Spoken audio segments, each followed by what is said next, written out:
Voilà, bienvenue, chers amis, chers frères et sœurs, chers éditeurs ou auteurs, peut-être libraires ou pasteurs, missionnaires.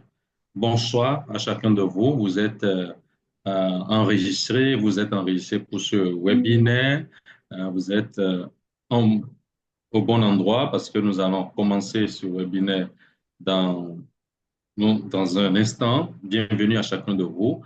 Nous sommes en train de voir les différentes personnes inscrites se connecter. On a quelques 6, 7 personnes connectées. Nous allons peut-être patienter un peu pour avoir euh, les autres personnes connectées avant de commencer. Vous savez que le sujet de ce webinaire, c'est quelle littérature pour une mission holistique efficace en Afrique. Nous voulons aujourd'hui questionner la mission en Afrique, mais sur le volet de la littérature qui a une âme importante de communication, une âme importante que Dieu nous a donnée pour véhiculer son message, pour toucher les cibles, pour toucher les cœurs, pour toucher les vies.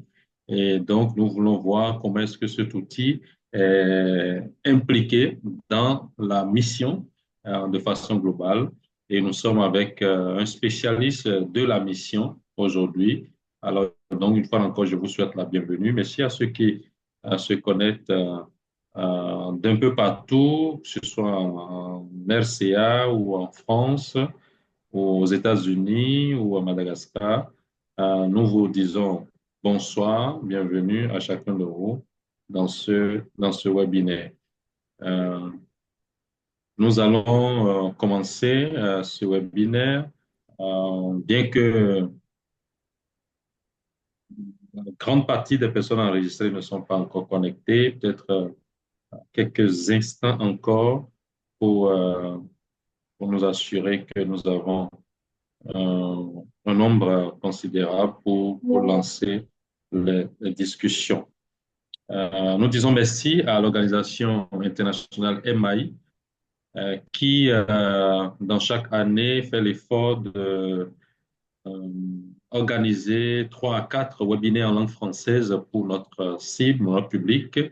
D'autres webinaires sont organisés en anglais, bien sûr, et merci à tous les orateurs conférenciers qui se succèdent pour partager leur expérience avec nous, pour partager leurs connaissances avec nous. Nous qui sommes des acteurs du livre chrétien en langue francophone, en langue française, pardon, et en Afrique francophone, voilà. Donc, nous remercions MAI, nous remercions Ramon Rocha, nous remercions toute l'équipe de MAI aux États-Unis qui coordonne, qui prépare et qui identifie les personnes ressources et qui nous permet d'être là. Alors, comme je le disais, cet après-midi, selon votre position, parfois ça peut être un peu plus tôt que ça, nous parlons de quelle littérature est nécessaire pour une mission holistique efficace en Afrique. Nous sommes en compagnie du révérend docteur Éloi Dogué, qui est le cofondateur de Tekina Ministries International.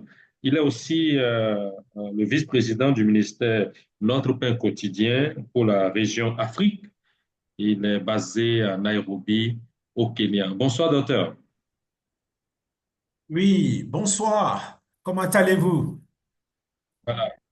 Très bien, très bien. Merci d'avoir accepté notre invitation pour partager votre expérience avec nous. Vous êtes missiologue ou missionnaire, comment on va dire? Tous les deux à la fois. En tout cas, vous êtes spécialiste. Voilà. Donc, vous êtes spécialiste de mission. Vous avez fait de la mission. Vous faites encore de la mission. Vous avez été engagé avec plusieurs missions. Et nous pensons que vous êtes la personne bien indiquée pour nous parler de l'implication de la littérature, l'utilisation, la place de la littérature donc dans cette mission qui est entière, qui est toujours d'actualité, pour laquelle nous devons de plus en plus nous engager. Merci donc d'avoir accepté l'invitation de MAI et d'être là avec nous. Nous avons une dizaine de personnes déjà connectées pour suivre et d'autres personnes vont nous rejoindre pendant que vous serez en train de faire votre présentation. Alors, je voudrais vous laisser la place toute la place. Et avant, je vais prier pour recommander donc votre présentation sous la puissante main du Saint-Esprit. Prions ensemble. Notre Père, notre Dieu, nous te bénissons pour l'occasion que nous avons de recevoir cette communication de ton serviteur, le révérend docteur Éloi, qui est déjà prêt, qui s'est préparé. Nous prions que le Saint-Esprit le porte, l'utilise et qu'il nous parle et qu'il nous donne des orientations, des connaissances pour qu'ensemble nous puissions utiliser mieux encore la littérature pour accomplir la mission que tu nous as confiée. Conduis-nous par ton esprit au nom de Jésus. Amen. Amen. Docteur, vous avez la parole et nous vous suivons très attentivement. Amen. Merci encore, vraiment, Révérend, pour ce privilège. Et merci à MIE aussi qui m'a donné cette opportunité. À tous ceux qui nous joignent sur ce webinaire, je voudrais commencer par vous saluer dans le précieux nom de notre Seigneur et Sauveur Jésus-Christ et souhaiter à tout un chacun de nous, à ce début d'année, n'est-ce pas, une bonne et heureuse année 2025. Et je prie que le Seigneur puisse, n'est-ce pas, continuer à répandre son esprit afin que chacun de nous, dans quelque domaine que ce soit, ministère qu'il nous a placé, eh bien, que nous puissions porter du fruit à la gloire de notre Seigneur Jésus-Christ. Encore merci de nous avoir joint sur cette plateforme. Permettez-moi, je voudrais partager ma présentation avec vous pour que nous puissions effectivement ensemble considérer ce thème ô combien important. Et pour moi, vraiment, comme le facilitateur le disait, le révérend Laté, pour moi, quelle littérature est nécessaire, n'est-ce pas, pour une mission holistique, efficace en Afrique? Pour moi, il y a vraiment des vocables qui sont très forts et sur lesquels je voudrais que nous discutions. Ne vous en faites pas, cela peut sembler comme une constitution indienne, comme les gens disent d'habitude, mais voilà un peu la démarche que je voudrais avoir avec nous ce soir. Si je couvre, alléluia, sinon, ne nous en faites pas. De toute façon, je crois que chacun de nous qui est inscrit sur ces webinaires pourra avoir, n'est-ce pas, à cette réflexion. Mais pour moi, une introduction, bien sûr, littérature pour l'évangélisation et la formation spirituelle, dans laquelle nous allons voir quelques catégories, la mission, la théologie contextuelle africaine, le développement communautaire, parce que nous parlons de holistique. Lorsque nous parlons de holisme, là, nous voyons quelque chose de complet, de global, et nous voulons toucher l'homme dans toute sa composante. Homme, debout, comme quelqu'un le disait. La gloire de Dieu, c'est l'homme debout, dans toute sa plénitude. Alors, nous allons voir aussi, n'est-ce pas, l'éducation et l'épanouissement personnel de la littérature pour la réconciliation et la justice sociale, la littérature pour le leadership, et le ministère, les besoins en édition et distribution. Et là, vraiment, c'est un domaine dont le révérend Georges pourrait encore nous entretenir mieux, n'est-ce pas? Et puis, parler un peu de réseautage que nous aurons besoin en tant qu'acteurs, n'est-ce pas, dans ce champ que le Seigneur nous invite. Et puis, nous allons voir quelques conclusions. Je pourrais donner un peu quelques références, quelques bibliographies. Et puis, on aura un temps de Q&A, de réponses et, questions et réponses. Et voilà la démarche que je nous proposerai cet après-midi, ce soir ou ce matin. Ça dépend de quelle partie du monde que vous nous joignez. Je sais que nous sommes à travers plusieurs fuseaux horaires. Mais qu'à cela ne tienne, quelles sont les attentes? Et pour moi, en discutant, voici ce que je me fixais un peu, si vous voulez, comme objectif et aux choses auxquelles je me dis que quiconque joindrait pourrait s'attendre. La compréhension de la mission holistique, un cadre biblique pour répondre aux besoins spirituels, sociaux, économiques des communautés africaines. Lorsque nous parlons, n'est-ce pas, de la mission holistique, voilà ce à quoi nous regardons. Et pour moi, le passage qui me vient en tête, c'est Luc quand Jésus disait que l'Esprit de l'Éternel est sur moi, il m'a envoyé pour... Et vous voyez que Jésus a parlé de tout l'homme dans toute sa dimension et son environnement. Parce qu'en fait, quand on parle de holisme, c'est parce que l'homme a subi un coup lorsqu'il a accepté d'obéir à Satan. Et la Bible nous dit qu'il y a eu, n'est-ce pas, une succession de relations brisées. Avec Dieu d'abord, avec lui-même, l'homme s'est aliéné avec son vis-à-vis. Cette femme qui était la chair de sa chair et l'os de ses os est soudainement devenue cette femme que tu m'as donnée. Et puis son environnement. Donc, nous voulons parler aussi du rôle de la littérature, parler de la contextualisation, des outils pratiques que nous voulons avoir et la collaboration, la valeur des partenariats entre écrivains, éditeurs, chrétiens, africains, francophones et au-delà. Et je crois qu'ici, c'est vraiment nécessaire. Avant que nous joigniez, je disais au révérend Georges, n'est-ce pas, la possibilité de travailler ensemble pour publier, n'est-ce pas, pour faire de notre mieux, que ce qui est produit ne reste pas finalement quelque part dans les rayons de bibliothèque, mais puisse arriver à tout le monde. En introduction, je dirais que la mission holistique en Afrique vise à intégrer l'évangélisation avec des actions qui répondent aux besoins spirituels, sociaux, économiques et culturels des communautés. Quelqu'un l'a dit, un auteur disait, c'est le mariage entre la, la,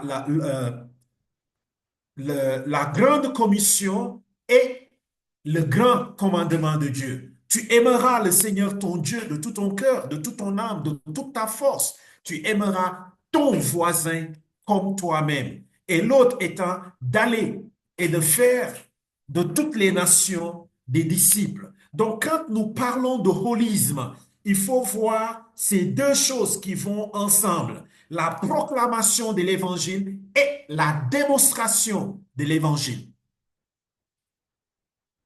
En un mot, c'est ça la mission holistique. Nous ne voulons pas seulement prêcher l'évangile, mais nous voulons vivre et incarner l'évangile par des actes concrets, par des actions sociales. Quand bien même l'ultime but n'est pas de faire l'action sociale. L'ultime but de la mission, c'est d'annoncer la bonne nouvelle de l'évangile en Jésus-Christ et de dire à tout le monde afin qu'il croie et qu'il soit sauvé. Mais maintenant, dans cette approche de prêcher l'évangile, on peut effectivement créer une école, on peut démarrer un dispensaire, on peut faire un forage de puits, mais toutes ces choses sociales ne doivent pas, n'est-ce pas, emmurer la portée de l'évangile. Ce qui nous amène dans les communautés, ce n'est pas afin d'être des acteurs sociaux, mais d'abord des porteurs de l'évangile. Alors, pour soutenir une telle mission, une littérature adaptée est essentielle. Et cette présentation, justement, explore les types de littérature requis, propose des exemples pratiques et présente des études de cas qui illustrent, n'est-ce pas, l'impact qu'on aura. Alors, j'aimerais redire encore, la mission, c'est lorsqu'on prend l'évangile d'un point A vers un point B. Un point A, là où c'est connu, accepté et où il est en train de fleurir et de grandir, vers un autre lieu B où encore les gens n'ont pas pris sérieusement cette parole en compte pour l'intégrer dans leur vie et bâtir leur vie autour de la parole de Dieu. Vous certainement entendez parler de la fenêtre 10-40 ou des peuples non atteints. Non atteints dans le sens que parmi eux, ils n'ont pas 2 à 5% de chrétiens.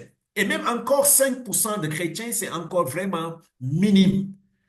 Pour qu'il y ait vraiment un mouvement social, les études sociologiques nous montrent qu'il faut que ce mouvement atteigne 10%.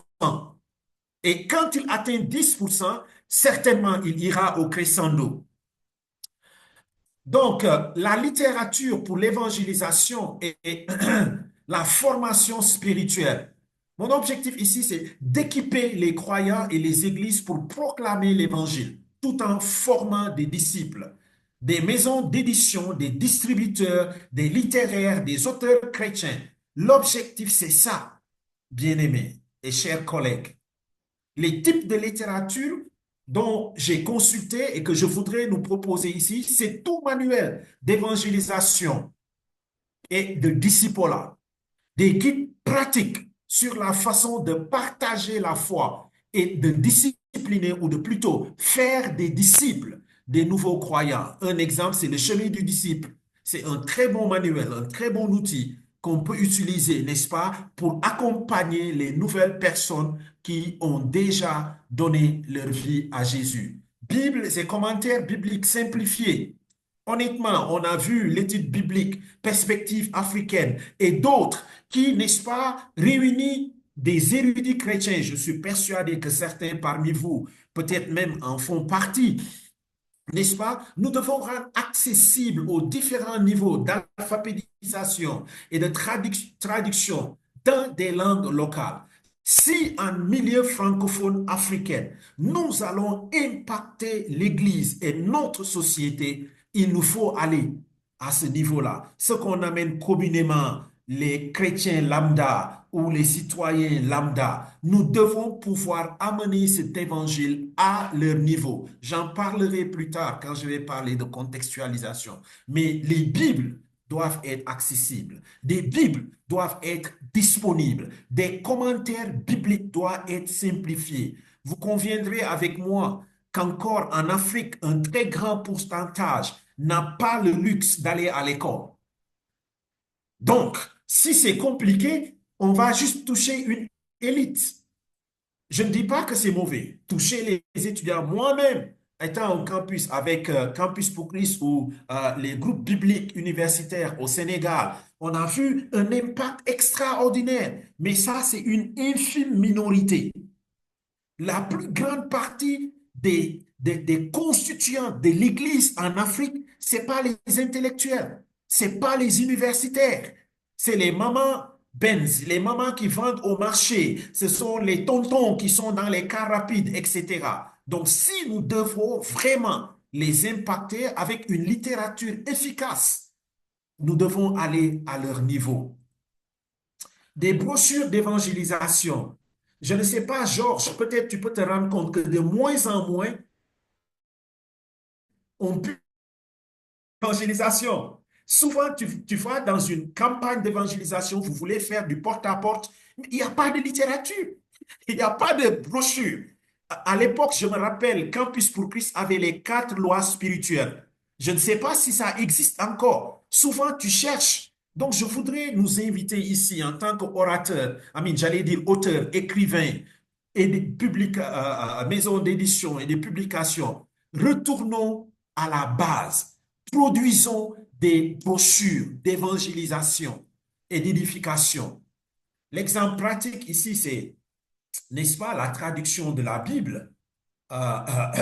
L'équipe de la Société biblique du Sénégal a traduit la Bible dans plusieurs langues locales, très accessibles, n'est-ce pas, et qui permet même ceux qui parlent Wolof, qui est un méga peuple, ils sont plus de 5 millions, de pouvoir avoir accès. Ça fait partie de l'évangélisation. Ça fait partie de la mission holistique. Il ne s'agit pas seulement de former un groupuscule d'hommes et de femmes qu'on envoie vers un autre peuple qui encore est en marge de l'évangile, mais avec de gros mots français, de grosses grammaires, etc. Mais c'est de pouvoir intégrer cette communauté, apprendre leur langue locale, produire de la littérature qui pourra accompagner leur croissance spirituelle. Parce que la Bible, si elle ne parle pas ma langue, ma croissance fera défaut. Donc, il nous faut réfléchir autour de ça. L'autre aspect, je cours à cause de mon temps, hein, et comme je disais, vous aurez ces documents et les discussions pourront continuer. Littérature sur les fondements bibliques de la mission. Georges me disait, quelqu'un a demandé, n'est-ce pas, une mission vers où on envoie. La manière dont je conçois la mission, ce n'est pas les Blancs qui viennent de l'Europe qui nous amènent l'évangile.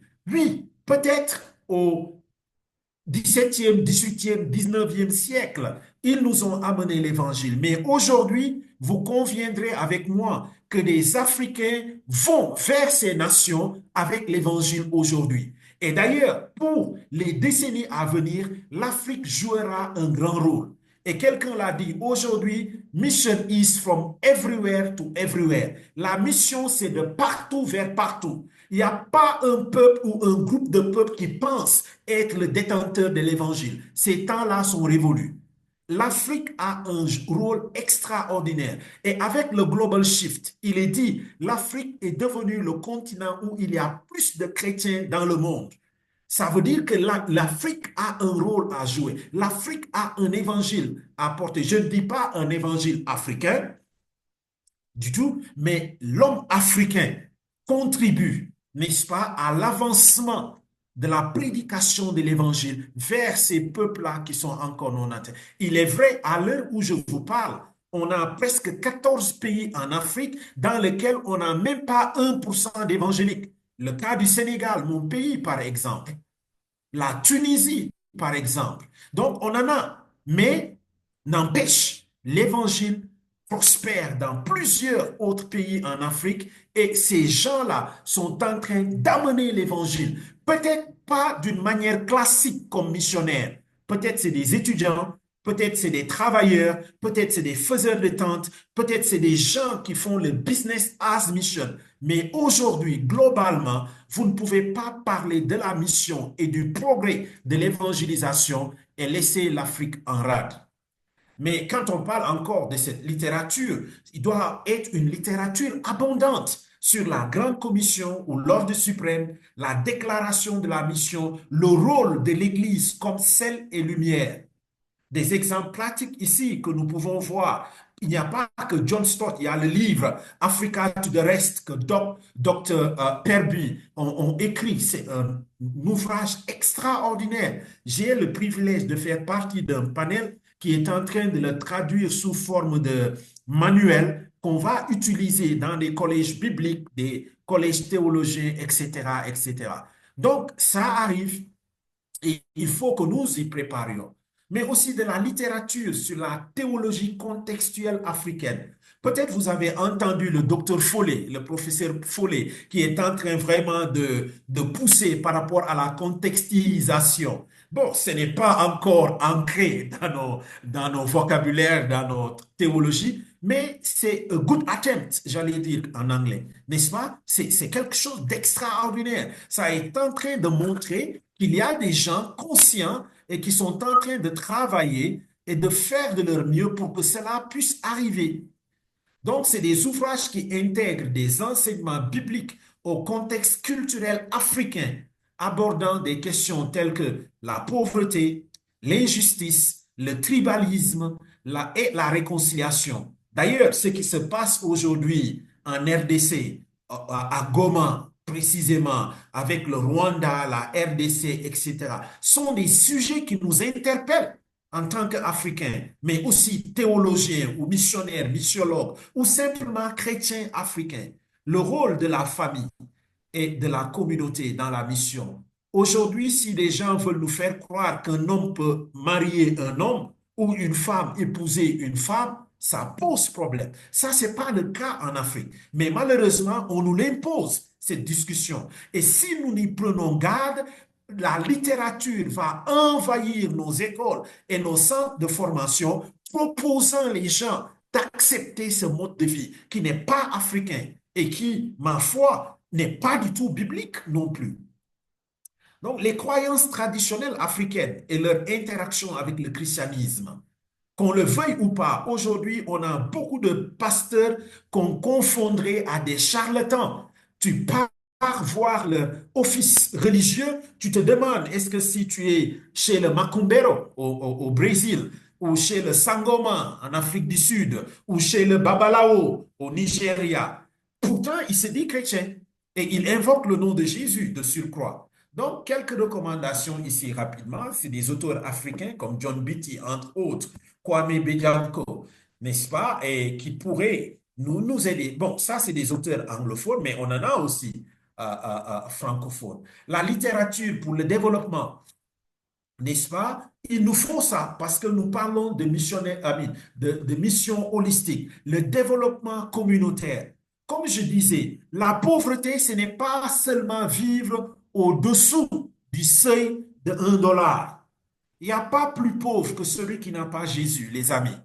Et la pauvreté n'est rien d'autre qu'une succession de relations brisées. C'est ce qu'on apprend dans le développement communautaire. La première relation qui a été brisée, c'est avec celle qu'on a avec Dieu, puis avec soi-même à cause du péché, puis avec son vis-à-vis, et puis avec son environnement, parce que la terre était maudite. Donc, quand on parle de développement communautaire, nous parlons de transformation communautaire. Comment restaurer le plan initial de Dieu pour l'homme. Et cette littérature, ma foi, doit être quelque chose qui est accessible à l'Église et aux chrétiens. Et ce type de littérature, c'est des guides sur l'entrepreneuriat et la gestion financière. Enseigner la gestion des ressources avec des principes chrétiens, des principes bibliques. Des manuels d'agricole. Tierfond fait un travail extraordinaire dans ce sens-là. Et la littérature abonde dans ce sens. Livres sur la santé publique, la santé primaire. Parce que quand on aborde une communauté dans le développement communautaire, je dis souvent aux gens, il n'y a que 5 choses auxquelles moi je m'attends. Premièrement, clean water, de l'eau potable, n'est-ce pas? Les soins de santé primaires, comment on appelle ça? La sécurité alimentaire,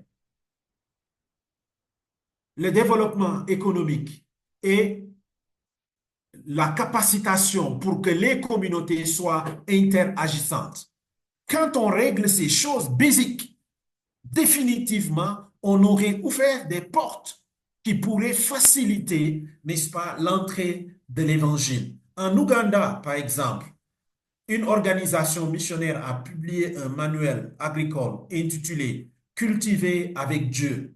Et ça enseigne aux fermiers comment augmenter leur production tout en respectant les principes de la création. Farming God's Way, en anglais. Farming God's Way. Cultiver avec Dieu.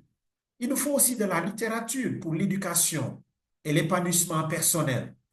Et ici, l'objectif serait de favoriser le développement intellectuel et moral des individus, surtout chez les jeunes.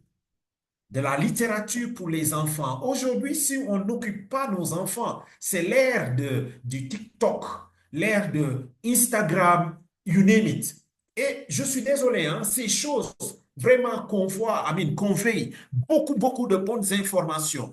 Mais malheureusement, il y a plus de mal que de bien dedans parce que nos enfants y vont sans être encadrés. Et ils sont prêts à gober tout ce qui est posté dedans, que ça soit bon ou mauvais, vrai ou faux, etc., etc. Mais si, chrétiens, nous poussions, n'est-ce pas, attaquer ce marché-là aussi et, n'est-ce pas, l'envahir avec de la bonne et juste information, de la bonne et juste littérature sur des récits bibliques, sur des thèmes comme l'intégrité, n'est-ce pas, et le leadership, nous pourrons certainement en sauver quelques-uns. Des guides sur l'éthique chrétienne, par exemple, pour aider nos jeunes à naviguer les défis sociaux tout en restant fidèles à leur foi.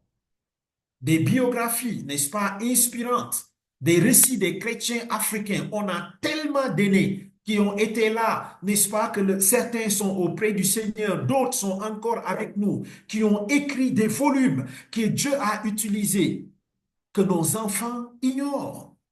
Et ces récits de chrétiens africains ayant un impact sur leur communauté pourraient aider notre jeunesse. Un livre, c'est comme Le courage de Daniel, par exemple, et Joseph, etc., etc., qui pourraient vraiment aider. La littérature pour la réconciliation et la justice sociale, on en a besoin. Pendant que je vous parle, Goma est en train de brûler.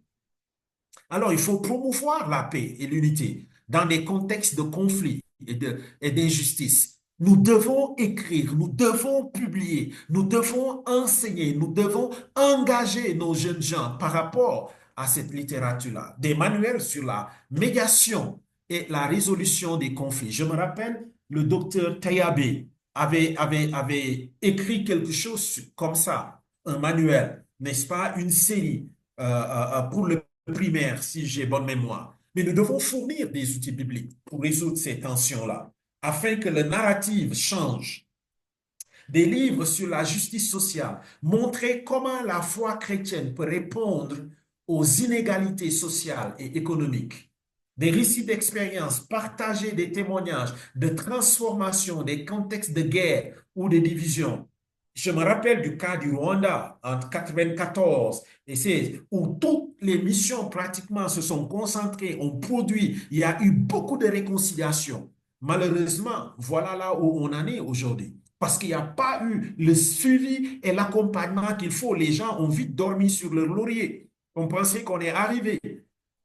Non, ici, comprenez-moi bien, je ne suis pas en train de dire que l'un a tort ou a raison. C'est qu'il faut condamner le fait que des hommes et des femmes sont en train de mourir chaque jour et de surcroît sans connaître le Seigneur Jésus. Et nous tous, évangéliques, nous croyons que si ces gens meurent sans connaître le Seigneur, eh bien, c'est la séparation éternelle. Il nous faut aussi de la littérature pour le leadership et les ministères. Ce qui nous manque en Afrique, pas que chez les politiciens, encore une fois, même jusque dans l'Église. Lorsque j'étais encore avec l'AEA en tant que directeur de la mission et de l'évangélisation, on a fait quelques sondages et on s'est rendu compte que 80 à 85% du clergé africain n'est pas formé. Le Rwanda a demandé, si tu n'as pas de licence, tu ne peux pas faire le ministère, par exemple, etc.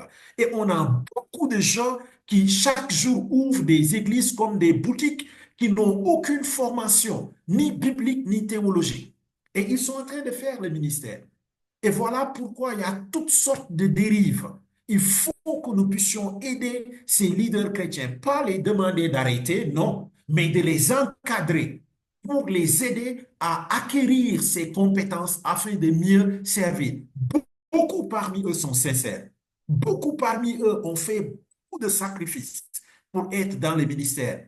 Mais comme Paul disait, c'est du zèle sans connaissance. Tu les écoutes prêcher, tu sais que, boy, il est encore très loin. Mais c'est tout ce qu'il a pour servir Dieu. Alors, il faut équiper les leaders chrétiens pour conduire leurs églises et leurs communautés. Des guides de formation pour pasteurs. D'ailleurs, au Sénégal, je pense en février, il y aura la bibliothèque pour pasteurs. Amener les gens un petit séminaire et puis les équiper avec de la littérature, etc. Mais aussi faire un suivi afin qu'ils puissent mettre en pratique ces choses qu'ils ont appris. Des livres sur le leadership, servant leadership. N'est-ce pas que le pasteur ne se voit pas comme un chef, mais un dirigeant serviteur. Des manuels sur le mentorat, des exemples pratiques, j'allais dire, au Sénégal. Quand j'étais encore, on avait l'école des moissonneurs, par exemple, où les gens venaient pour 12 semaines être formés et être transformés au niveau du phare de l'espérance avec l'IBG de Genève, l'Institut biblique de Genève. Ils faisaient des cours décentralisés au Sénégal sur plusieurs années. Et ainsi, plusieurs pasteurs, plusieurs serviteurs de Dieu ont été formés sur le leadership et sur le ministère. Pour terminer, je vais parler du besoin en édition et distribution. Le rôle des éditeurs chrétiens francophones devrait inclure une littérature abordable et accessible pour les chrétiens à tous les niveaux, et notamment ceux de la base. La traduction d'ouvrages clés de l'anglais vers le français. Parce qu'on le veuille ou pas, jusqu'à présent, on est à la traîne. Je disais à Georges, moi-même, je pense anglais d'abord, avant de parler français, pour plusieurs raisons. Je ne dis pas que c'est bon ou c'est mauvais, mais il y a de bons ouvrages que nous pourrions traduire en attendant que nous continuions en tant que communauté à produire et encourager nos pasteurs à pouvoir coucher sur papier leur expérience et ce que le Seigneur est en train de leur enseigner. L'encouragement des auteurs locaux à écrire des livres contextuels, les autres ne le feront pas à notre place. Créer des plateformes numériques pour atteindre un public plus large. Nous sommes à la jonction de cela. Et si nous disons que non, nous n'allons pas y participer, eh bien, les amis, nous allons perdre beaucoup.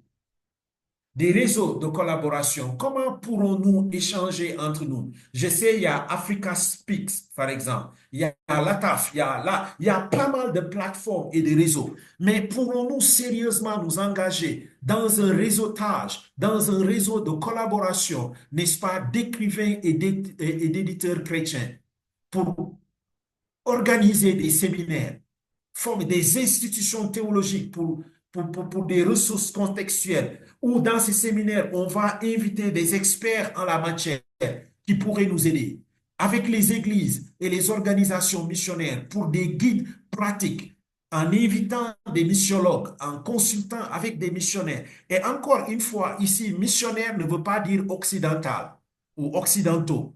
On a des missionnaires africains, on a des missiologues africains, et à tous les niveaux. On a des missionnaires transculturels africains qui pourraient, n'est-ce pas, à s'engager, à nous aider dans cette démarche-là.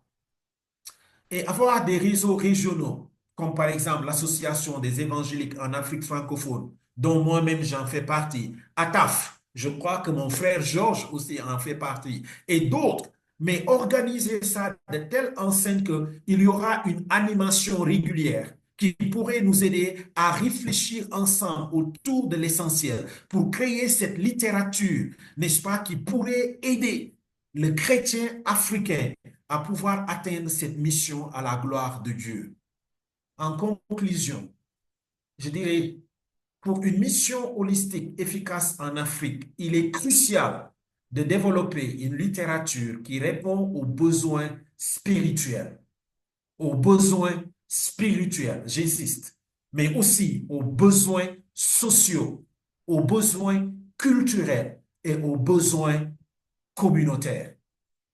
En combinant évangélisation, formation pratique, sensibilisation communautaire, ces ressources peuvent transformer des vies et promouvoir un développement durable basé sur les principes bibliques.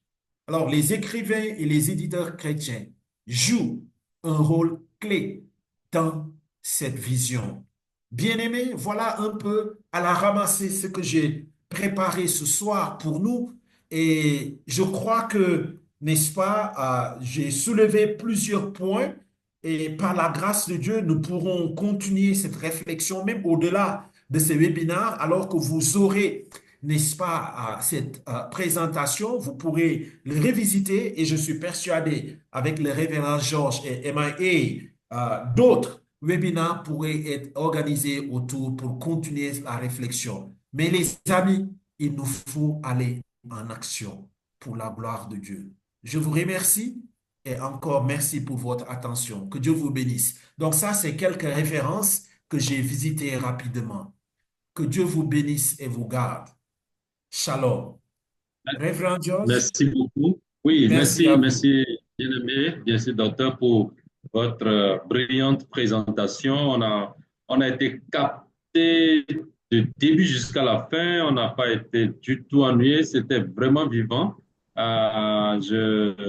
Je suis heureux de ce que tous les participants pourront avoir le document pour revisiter cela au calme et revenir sur les questions, les parties qui nous challengent, parce qu'en réalité, nous devons poursuivre cette réflexion de façon méthodique, surtout nous les éditeurs, avec les auteurs.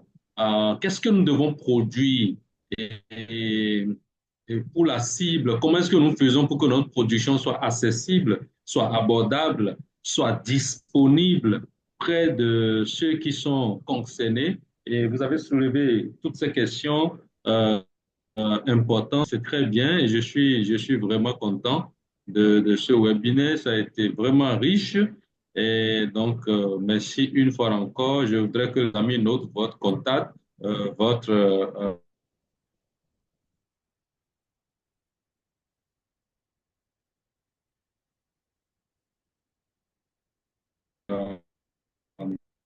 le nom de votre organisation, de vos deux organisations, Tekina Ministries International. Voilà. Euh, on va passer aux questions-réponses. Il y a déjà une question qui est posée par un participant avant même le début de la rencontre. C'est Mhm. Samuel Yemei qui nous demande quelle est la philosophie de la mission de l'Afrique francophone. Quelle est la philosophie de la mission de l'Afrique francophone? Donc, on peut toujours avoir votre vidéo Je pour, vous pouvez suis, répondre je aussi suis un à peu cette. navré, je suis complètement dans le noir. Le courant est Ah parti, je oui, suis le cours est désolé. parti complètement, c'est ça. Ok, Il est en train oui, de on avait. pleuvoir. Il pleut là où Oui, je voilà, il y suis, a la donc il y a des éclairs, alors le aussi. courant est parti. Voilà. C'est ça. D'accord. On va profiter donc de peu d'énergie que vous avez encore pour répondre aux questions. Quelle est la philosophie de la mission de l'Afrique francophone? Oui, pour moi, comme j'ai dit tantôt, c'est de pouvoir comprendre que l'ordre suprême n'a pas été adressé à une race. Mais le Seigneur Jésus-Christ, après sa mort et sa résurrection, la Bible nous dit pendant 40 jours est resté avec ses disciples pour encore Hmm. convaincre les moins, comment on appelle ça, convaincus, tels que Pessimiste. Thomas et autres, et les a dit, je m'en vais. Mais ne partez pas, restez à Jérusalem jusqu'à ce que vous receviez la promesse. Et la Bible nous dit, ils sont partis partout pour prêcher l'évangile. Now, rappelez-vous que dans Acte 8, l'eunuque qui venait de l'Afrique, de l'Éthiopie, il est rentré chez lui aussi avec l'évangile, n'est-ce pas? Et aujourd'hui, nous voulons bénir Dieu que pendant 1 ou 2 siècles, l'Europe ou l'Occident, j'allais dire, a amené l'évangile en Afrique. On en est très conscient et reconnaissant. D'ailleurs, l'Afrique de l'Ouest était connue comme le tombeau de l'homme blanc à cause des difficultés qu'ils ont connues. Mais aujourd'hui, gloire à Dieu, des nations comme le Nigeria ou le Ghana regorgent de potentiels chrétiens. Et aujourd'hui, ils sont en train d'amener l'évangile partout où le Seigneur est en train de les amener. Donc, pour moi, ils ne souffrent d'aucune ambiguïté, n'est-ce pas, de complexe d'infériorité ou de supériorité. Il y a un temps pour tout.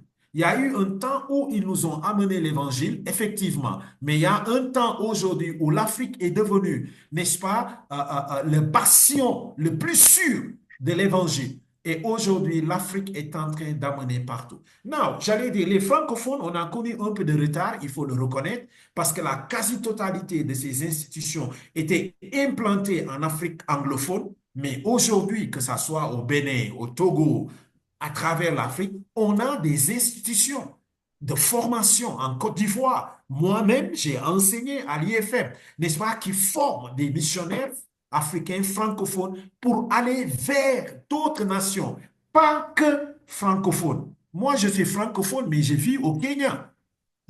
Donc, on a d'autres francophones dans d'autres sphères qui sont en train de témoigner de leur foi et Dieu est en train de les utiliser, de faire des disciples et certainement d'implanter des églises et de faire avancer la mission. Donc, pour moi, c'est ça, il doit plus y avoir, n'est-ce pas, ce complexe, mais de se décomplexer et de savoir que cet évangile nous est confié, comme tout le monde, pour aller vers ceux-là qui en ont encore besoin. Merci, Référent, je pense que Oui, j'ai... mais l'autre partie de la question de Samuel, je crois que c'est pas, le nom me dit quelque chose, Samuel Yimei, je sais pas si c'est le professeur. Si, L'autre si, partie de si, la si, c'est question, c'est lui-même. qui envoie, voilà, qui envoie les missionnaires et vers qui les envoie-t-on? Qui envoie les missions? Les missionnaires, c'est l'Église qui envoie. Un homme C'est ne peut ça. pas s'envoyer, on ne s'auto-envoie pas. N'est-ce pas? L'envoi est fait, n'est-ce pas, concomitamment avec l'Église ou avec une agence missionnaire. On a des agences missionnaires, n'est-ce pas? Après être recruté et formé, on est déployé soit par l'Église ou à travers une agence missionnaire. N'est-ce pas? Vers qui? En Afrique, on a presque 1000 peuples non atteints. Et je vous disais tantôt, en Afrique, on a 14 pays qui n'ont même pas 1% de chrétiens évangéliques. Donc, c'est vers ces peuples non atteints qu'on envoie, mais aussi vers le monde. Je suis persuadé professeur Yemei, que je fais un coup de clin, sera d'accord avec moi. Lui-même, il est hors de l'Afrique et en train de faire un travail extraordinaire avec Samaritan University. Lui-même francophone de la RDC. N'est-ce pas que Dieu est en train d'utiliser chez les anglo-saxons qui jusqu'ici étaient les détenteurs de la mission, j'allais dire. Donc, il y a plusieurs autres professeurs yémés à travers le monde, n'est-ce pas, qui sont en train de faire cette œuvre. Mais encore une fois, l'envoi se fait par l'Église, à travers l'Église ou une agence missionnaire. Merci. C'est très clair. Je voudrais saluer nos bien-aimés Toussaint Palomine Lukoki. Il est en RDC et puis voilà, il nous laisse un coucou. Maintenant, si vous avez une question, vous pouvez lever la main et puis on va vous donner l'occasion de poser votre question. J'ai une question de Monsieur Eli Angui. Vu l'intérêt de plus en plus grandissant de l'audiovisuel sur l'écrit, comment promouvoir une littérature holistique efficiente dans le contexte africain? Voilà, il nous ramène à la question, l'épineuse question du Mhm. numérique qui prend le pas sur l'écrit aujourd'hui. Qu'est-ce que vous lui répondez, docteur? J'allais dire qu'il ne faut pas le négliger. C'est une réalité et il ne faudrait pas se voiler la face. C'est vrai qu'en Afrique, regardez, moi je suis dans le noir. Il n'y a pas le courant. S'il n'y a pas le courant, il n'y a pas Oui, l'Internet. Donc, la grande c'est majeure ça. partie de l'Afrique n'est pas encore à l'ère numérique. Il faut que nous soyons clairs là-dessus. Il y a une minorité privilégiée, n'est-ce pas, qui a accès à cela. Mais chacun de nous, quand tu sors de la capitale, la connexion n'est plus là-bas. Encore, il y en a qui sont bien connectés, hein, et j'exagère un peu ici. Mais le schéma est que une bonne partie de nous, donc il nous faut de la littérature écrite, n'est-ce pas? Parce que tu ne peux pas être en train, n'est-ce pas, de surfer et puis le courant est parti, tu ne surfes plus. Mais quand tu as le Mm. document avec toi, tu peux continuer ce que tu veux faire. Donc l'Église, le Oui. chrétien, les éditeurs doivent promouvoir la littérature écrite sans négliger ou occulter, n'est-ce pas, les nouvelles La technologies, littérature TikTok, imprimée. exact, la La littérature imprimée. littérature Merci imprimée. beaucoup. C'est ça. Il faut Ouais. vraiment de la littérature imprimée. Et le reste va venir. Avec le temps, ce qui est sûr, on va y arriver. Lorsque toute l'Afrique sera connectée et que l'Internet sera, ma foi, une chose facile, oui, mais la littérature imprimée a encore de beaux jours devant nous. Merci. Oui, merci. Je crois qu'il y a une autre question. Est-ce que quelqu'un a levé la main pour qu'on lui donne la parole? Euh, je, je ne vois pas. Vous pouvez écrire aussi pour nous alerter que vous avez une question que vous voulez poser directement vous-même. Monsieur Nathanaël nous demande quel est, à votre avis, le thème de théologie biblique sur lequel il serait urgent d'écrire. Théologie biblique ou vie chrétienne, hein? Oui, encore une fois, nous savons qu'en Afrique, on a encore 1000 peuples non atteints. Quand on parle de 1000 peuples, ça veut dire qu'une Mhm. grande partie de l'Afrique est encore, n'est-ce pas, en train de suivre des religions traditionnelles. Donc, théologie, quand on parle de théologie, de l'étude de Dieu, il nous faut davantage faire comprendre à l'Africain, tout court, que Dieu n'est pas le Dieu des Blancs. Dieu lui-même n'est pas blanc. Dieu est esprit. Et parce qu'il est Mhm. esprit, il n'a pas de race, de couleur. Donc, il est le Dieu de nous tous, pas que des Blancs, mais des Africains et de tout le monde. Et il nous faut une bonne littérature axée sur une doctrine correcte de la Mhm. Trinité, de Dieu, Père, Fils et Esprit. Et ne pas, n'est-ce pas, faire place à ce nouveau talent d'africanité qui veut nier, n'est-ce pas, la divinité et pensant que Dieu est le Dieu des Blancs. Ils sont venus nous l'imposer. Je regrette. D'ailleurs, Jésus n'a jamais connu l'Europe en tant qu'homme. Jésus a vécu en Afrique, en Égypte. Jésus n'a pas vécu en Europe. Donc, il nous Oui. faut une bonne Non. littérature décomplexée pour que les gens puissent comprendre que Dieu, il est maître, il est souverain, c'est lui qui a tout créé et il nous aime et il veut nous sauver pour que nous ayons une relation avec lui. Merci beaucoup. D'accord. On va donner la parole à notre sœur Yolande Sandois. Vous vous présentez et vous poser votre question, s'il vous plaît. Yolande Sandois. Oui, Voilà, allez-y. oui. Est-ce que vous m'entendez? Oui, Très bien. apparemment, vous m'entendez. D'accord. Je suis Yolande Sandois de la République centrafricaine. Je travaille à la faculté de théologie évangélique de Bangui et je suis Bien aussi sûr. doctorante en missiologie. Je m'intéresse Enchanté. beaucoup à la littérature. Oui. Et je suis très contente de revoir mon frère Merci. Oui, Éloi, que on vous a j'ai. perdu. Allez-y. Allez-y. Oui. euh, euh, donc, euh, je voulais juste, c'est pas une question, mais j'ai fait un constat. J'ai fait un constat. Mhm. Euh, Éloi a mentionné le fait que euh, euh, notre frère TAB a participé à la rédaction de livres sur l'instruction religieuse et pour les écoles.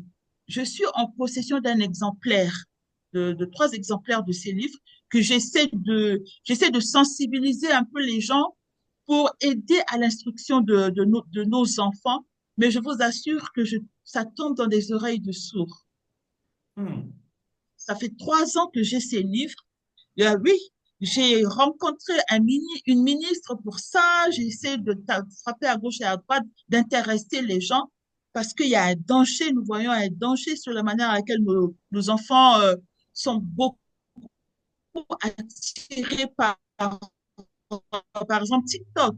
Donc, euh, a fait allusion les enfants au sérieux. Voilà de la littérature qui est produite, qui peut aider à l'instruction religieuse des enfants dans les écoles. Et quand je présente ces livres, les gens sont intéressés. Non, on a besoin de ça, on a besoin de ça. Mais aucun effort n'est fait pour vraiment vulgariser ça. Et puis récemment, j'ai eu le privilège d'organiser un atelier sur l'écriture. Les gens veulent écrire. Ça, c'est le constat que j'ai fait. J'étais même moi-même étonnée de l'engouement. Les gens se sont inscrits, particulièrement les étudiants. Et j'ai fait venir quelqu'un que vous connaissez tous très bien, Bariné, docteur Bariné, qui a, qui a dirigé cet atelier. Mais il y a un engouement. Les gens veulent écrire, mais ils ne savent pas par quel bout commencer.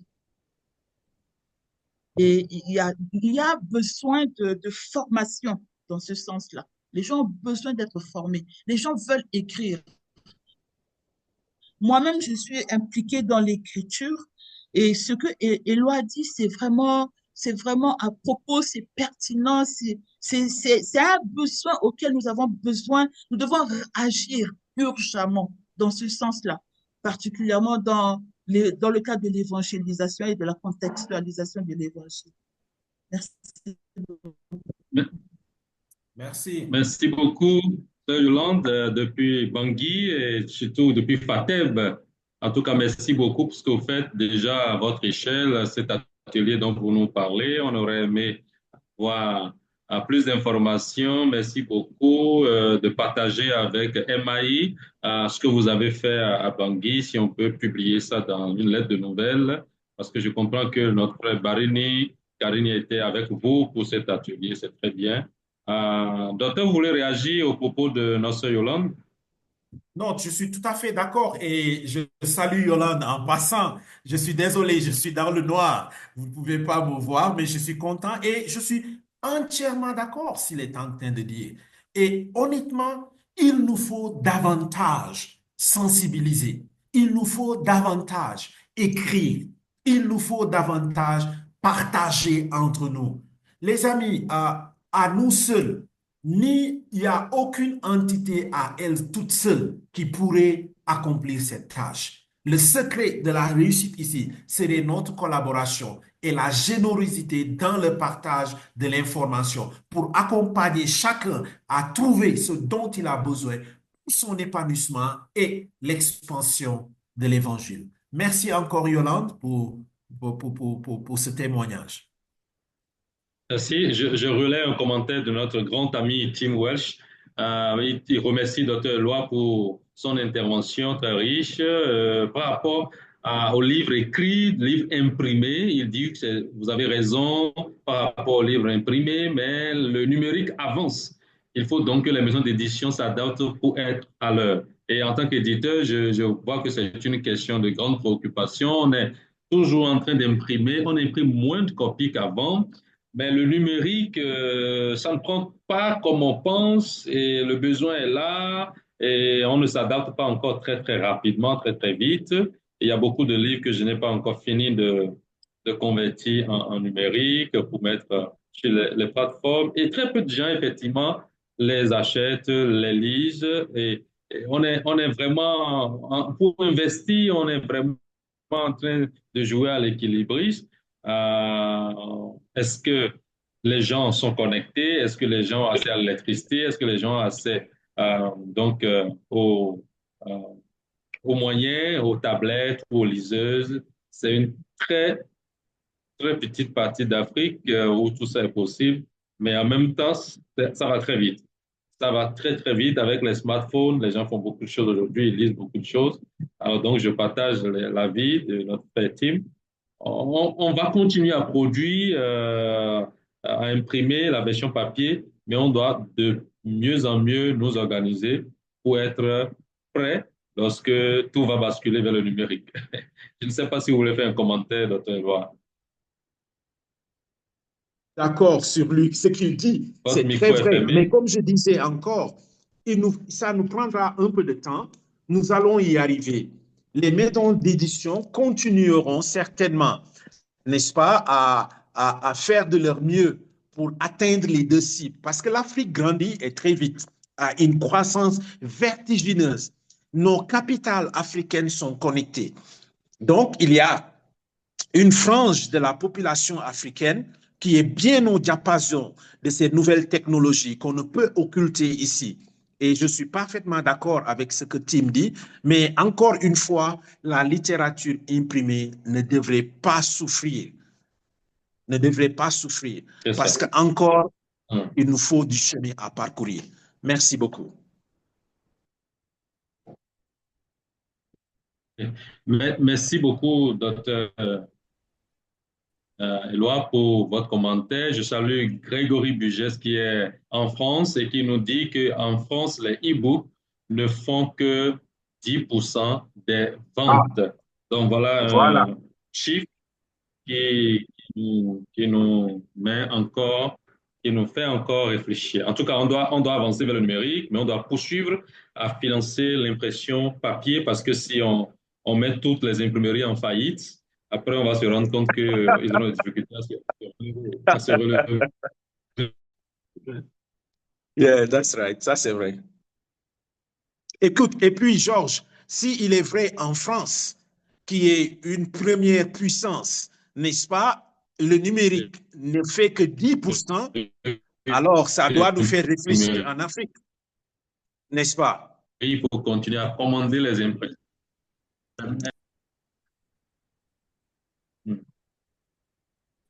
C'est ça. En tout cas, pour Greg, qui dirige PJA, je profite pour montrer ça. On a des enfants et c'est bien ce que vous faites avec PJA, mon frère Greg et tous les partenaires. Merci beaucoup. On est très heureux de pouvoir servir les enfants de nos églises avec cette Bible en bande dessinée, tout en couleur, tout en couleur. Et puis, docteur Lois, je voudrais parler du livre que vous avez préfacé aux éditions PBA, qui vient juste d'être disponible, L'homosexualité, son chemin subtil parmi nous. Vous avez préfacé cet ouvrage, écrit par 5 différents auteurs de l'Afrique francophone centrale, le Gabon, la RDC, le Cameroun. Ils se sont mis ensemble pour produire cet ouvrage. Merci de l'avoir Merci préfacé. vraiment pour Merci Donc, pour le nous, privilège que vous m'avez fait hein, oui, d'y je prendre pense part. que vous avez dit cela dans votre présentation. La question de l'homosexualité n'est plus très loin de nous, ça nous envahit. Et cet ouvrage aborde vraiment la question. Et on a appris beaucoup de choses dans ce webinaire en tant qu'éditeur surtout, et comment nous pouvons orienter les auteurs aussi dans le choix des thèmes. Moi, personnellement, je vais revisiter votre travail pour voir un peu les domaines dans lesquels nous sommes faibles, les domaines dans lesquels nous n'avons pas de littérature. Quand vous avez parlé, par exemple, des brochures d'évangélisation, je crois que je n'en Mhm. ai même pas une seule brochure dans mon catalogue. Et nous en avons utilisé pendant qu'on était encore plus sur le terrain de l'évaluation les soirs, on se parlait de porte à porte, Tout on à allait fait. avec des brochures. Et Mhm. la structure qui nous fournissait les brochures a arrêté de nous fournir les brochures. Et aujourd'hui, c'est difficile de trouver les brochures pour évangéliser, effectivement. Et on sait bien que c'est important. Alors, voilà. Est-ce qu'il y a quelqu'un d'autre qui veut parler? Il est 15 heures au Bénin, il est 17 heures en Nairobi et 14 heures en temps universel. Est-ce que quelqu'un veut dire un mot avant qu'on ne clôture? On va regarder dans euh, il y a le professeur Samuel qui veut parler. Voilà. Professeur, vous avez la parole. Je crois que vous êtes aux USA. Oui, bien sûr. Merci beaucoup pour la parole. Je suis aux USA. Si vous entendez un peu de bruit, là, je suis dans la voiture en train de conduire. Bon, j'étais entré 2 fois dans la réunion parce qu'avant, on avait dit 8 heures du matin. C'était à peu près 2 heures du matin ici et puis il n'y avait pas de réunion. Bon, finalement, je suis entré. On m'en a dit 13 heures. Bon, j'ai pris un peu les choses en retard. Mais je me pose une question là, bien que je n'ai pas bien suivi l'exposé de Dr. Eloy. Euh, Est-ce qu'on a pensé euh, donc, donc au public qui doit être consommateur de la littérature, qu'elle soit numérique ou qu'elle soit en papier? Parce que il semble que l'intérêt pour lire en Afrique francophone n'a pas augmenté. Et Mhm. avec tout le problème économique et technologique, manque de courant, manque de connexion ou des connexions non stables et tout ça, bon, sur le plan numérique comme sur le plan de papier, beaucoup de gens ne lisent pas.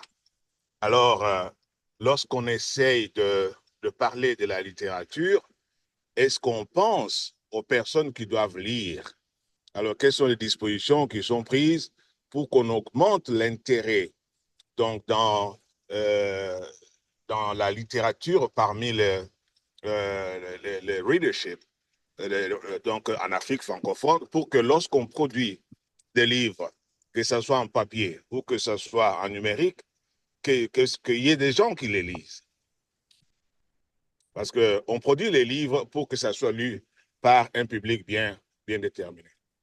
Tout à fait. Yeah. Oui. Allez-y, docteur. Oui, tout à fait. Je suis parfaitement d'avis avec le professeur Samuel, que je salue, n'est-ce pas, ici. J'ai intervenu, peut-être vous étiez hors de la ligne.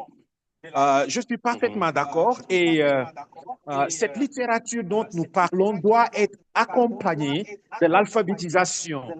Je disais que dans nos OK. communautés africaines, beaucoup ne savent pas Mhm. déchiffrer, ils ne savent pas lire. Et le frère Mhm. Grégory nous a dit en France, même le numérique ne vend que 10%. Ça veut dire que la Mhm. littérature en papier a encore de beaux jours devant. Et comme le professeur Yémé disait, en Afrique où on n'a pas cette couverture universelle, il nous faudra, dans les églises, intentionnellement avoir des centres d'alphabétisation. Peut-être pas que dans la capitale, mais dans l'arrière-pays, si chaque église se mettait à faire de l'alphabétisation une cause sérieuse, davantage d'hommes et de femmes pourraient lire, peut-être pas en français seulement, mais même dans leur langue locale. Et quand quelqu'un apprend à lire dans sa langue locale, son autre aspiration serait de lire dans une autre langue, que ce soit le français ou l'anglais. Donc, je suis parfaitement d'accord avec vous, professeur, et que nous devons continuer à sensibiliser. Et peut-être une chose que vous devez savoir, même certains intellectuels ne lisent pas en Afrique. Les gens étudient pour réussir un examen, mais après ça, ils ne lisent pas.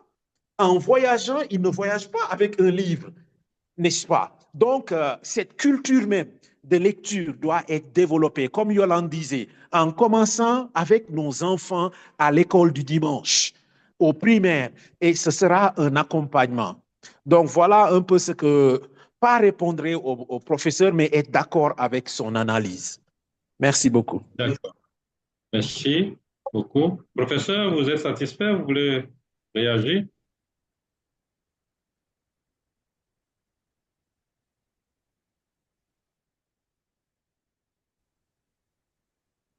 Je relais la question du pasteur Lavnia Plogan. Il est au Togo. Et Oui. bon, On nous m'avait pas discutons suivi. également. Non, non, On on m'avait vous a pas pas suivi. suivi. On vous a pas suivi. Non, Oh, non. j'étais muted. Ah, j'ai dit Voilà, que allez-y maintenant. la stratégie là est bonne pour l'alphabétisation. Bon, l'alphabétisation, c'est surtout pour les gens qui sont analphabètes, qui ne Tout savent à pas fait. lire. Tout à fait. Oui, mais maintenant, il y a d'autres niveaux de lecture où les gens sont lettrés, mais ils ne lisent pas. Bon, et puis il y a aussi le problème des langues. Lorsqu'on veut promouvoir la littérature et la lecture, et maintenant qu'en Afrique, les gens, il y a un regain vers la culture africaine et les langues africaines, on doit aussi penser aux langues, les langues dans lesquelles on doit publier et Tout à pour fait. quel public. Tout à fait. Donc, je crois qu'il y a tout un calcul à faire là pour que les choses soient vraiment pertinentes. Et puis, lorsqu'on écrit qu'il y ait une consommation, et puis dans nos écoles, qu'on essaye aussi de donner des cours de littérature, que ce soit pour les langues africaines, que pour les langues étrangères, pour les langues nationales ou officielles de chaque pays, pour que les gens soient en mesure de lire, quelle que soit la langue dans laquelle donc, le pays voudrait que les gens s'expriment. Je crois que c'est tout un projet qu'il faut faire là, tout un projet d'homme, tout un projet de société, quoi. Merci, professeur, d'avoir intervenu depuis les USA et pour l'intérêt que vous portez à ce sujet. C'est la première fois que je vous croise dans notre webinaire en langue française et je vous remercie, ça me fait plaisir. Et puis, le frère, je sais pas, Tim Welsh a complété un peu la réponse à cette question en disant que les éditeurs doivent aussi penser aux livres audio en même temps que l'Église doit effectivement faire les projets d'alphabétisation. Donc, les livres audio sont également une solution pour la lecture. Merci beaucoup pour l'intérêt. Je reviens sur la question de Pasteur Lavenir Aklogan qui nous suit depuis le Togo, à Lomé, depuis l'ESBETAO, l'école supérieure baptiste, l'école supérieure baptiste de théologie, non, l'école supérieure de théologie baptiste de l'Afrique de l'Ouest, pardon. En quoi la diversité linguistique influence-t-elle le choix et l'accessibilité de la littérature nécessaire pour une mission holistique efficace en Afrique? C'est sa question. Je reprends la question pour vous, docteur Eloi. En quoi la diversité linguistique, en quoi la diversité linguistique influence-t-elle le choix et l'accessibilité de la littérature nécessaire pour une mission holistique? Le docteur Avenir sait très bien que quand quelqu'un est bilingue, la tendance serait d'aller là où il est plus facile et puis là où il y a plus d'accessibilité et de disponibilité. Il n'y a pas photo entre la littérature francophone ou anglophone lorsqu'il s'agit de théologie, entre autres choses. Donc, la personne aurait cette inclinaison. Je disais à Georges, juste avant qu'on ne commence, quand bien même je suis francophone, je suis sénégalais, mais j'ai tendance à réfléchir en anglais plus qu'en français, du fait que plus de 30 ans, je l'ai vécu hors du milieu francophone.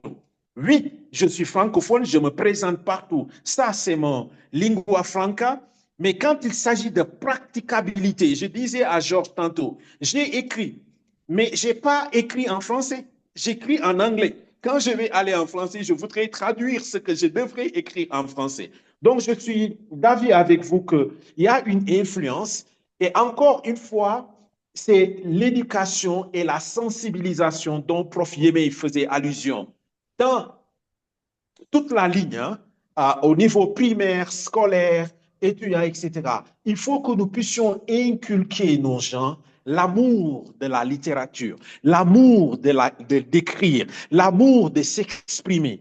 Et quand cela est acquis, vous verrez que davantage. Je me rappelle à l'école, à l'époque, si vous vous rappelez, prof, vous serez d'accord avec moi, que ce soit au Togo, au Bénin, au Sénégal, nous avions le proba, n'est-ce pas? Et les enfants faisaient de la dictée, ils faisaient de la littérature, des récitations, des poésies. Aujourd'hui, il n'y en a plus. Un enfant va jusqu'au bac, mais il ne sait pas s'exprimer correctement en français. Pourtant, il a été à l'école. Donc, encore une fois, c'est là où on doit travailler, et surtout au niveau de l'Église, parce qu'ici, on parle de littérature chrétienne, n'est-ce pas? Pour que nous puissions regarder simplement la Bible. Si vous faites le sondage dans votre Église, combien ont lu leur Bible?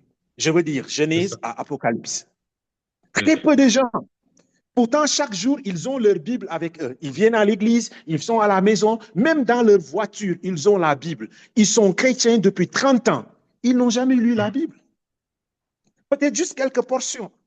Donc voilà encore une fois l'effort qu'il faudrait faire, n'est-ce pas, pour que nous tous, nous puissions y parvenir. Mais comme je disais, il nous faut travailler dans un réseau, ensemble.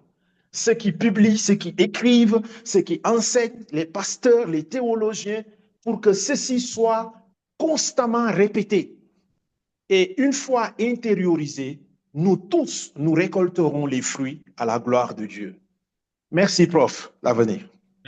Merci, Pasteur Laveni, merci, Dr. Loa, merci, Professeur Samuel, et merci, notre sœur Yolande de RDC qui nous confirme que notre maman Johanna Ilboudo au Burkina Faso écrit également des brochures. C'est une très bonne nouvelle et puis nous l'encourageons à continuer à écrire et à publier des brochures pour l'évangélisation. S'il n'y a pas d'autres interventions, nous allons donc nous arrêter à cette présentation. Vous aurez l'enregistrement, vous aurez également le fichier et je vous encourage à revisiter tous ces points, surtout les domaines dans lesquels nous devons mettre la priorité de la production pour faire une mission holistique. Il y a des domaines qui sont déjà bien nourris, il y a des domaines que nous devons considérer désormais. Merci à chacun de vous, merci à MAI Afrique, merci à MAI International. Merci à Ramon Rocha, Dr. Loa, vraiment merci. Merci beaucoup à vous pour cette pour les efforts que vous avez fait malgré les situations. Merci. Oui, c'est ça. Merci. On va vous retrouver pour d'autres thématiques. On va vous solliciter certainement encore. Merci d'être disponible. Et au revoir à chacun et à tous. Et je dis bye bye à tout le monde. Merci beaucoup. Que Dieu vous bénisse et on garde le contact pour d'autres webinaires. Je crois qu'il doit y en avoir encore dans 2-3 mois. On va avoir un autre webinaire en langue française. Au revoir et merci. Allez, au revoir. Bye bye.